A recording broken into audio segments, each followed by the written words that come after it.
because I want to update our viewers watching this telecast with more of the data that is coming from the exit polls. We're just putting all of them out there so you can make your own best guess rather than just saying one is right and the others are wrong. That's just foolish. So this is Jharkhand. Let's go back to Jharkhand for a second. Okay. So now there are 5 agencies whose data is out.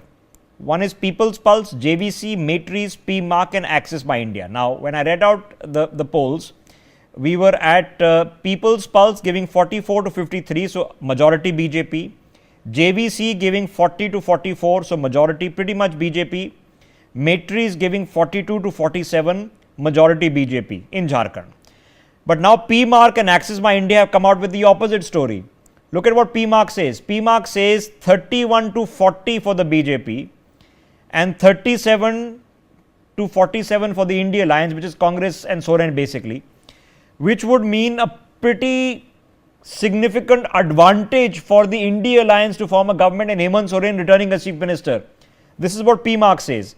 Access My India is calling it a wave election.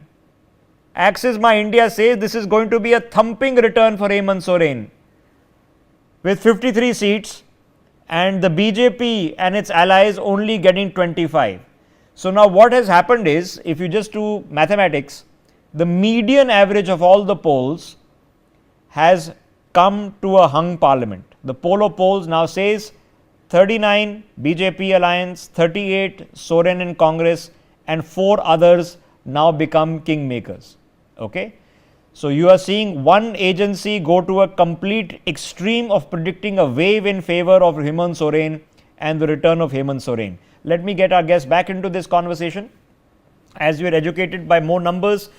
Priya, as always, exit polls all over the place. I don't see any consistency. The last time we saw consistency was probably in Haryana, and nothing of what was consistent actually ended up happening. So are these exit polls, sort of just going with the wind? What do you think is happening here? I think exit polls are also being a little cautious. Only one sticking its neck out is again Access, and he's got it wrong twice. So anyway, you don't want to go on the exit polls. I think they are being cautious, but Hemant, let's just look at what it means if Hemant Soren comes back.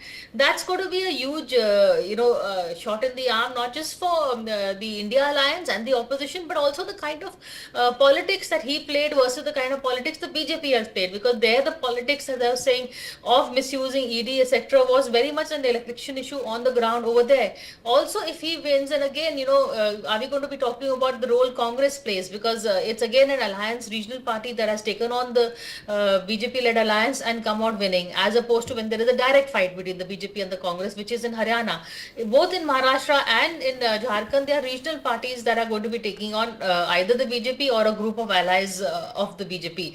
So, if for Maharashtra Vikas Aghadi, also Mahavikas wins in Maharashtra, again we can say that, which is also one reason why Rahul Gandhi stayed away from the campaign. He was not, in the Maharashtra, he was not an avid campaigner. He didn't make himself the face of the campaign.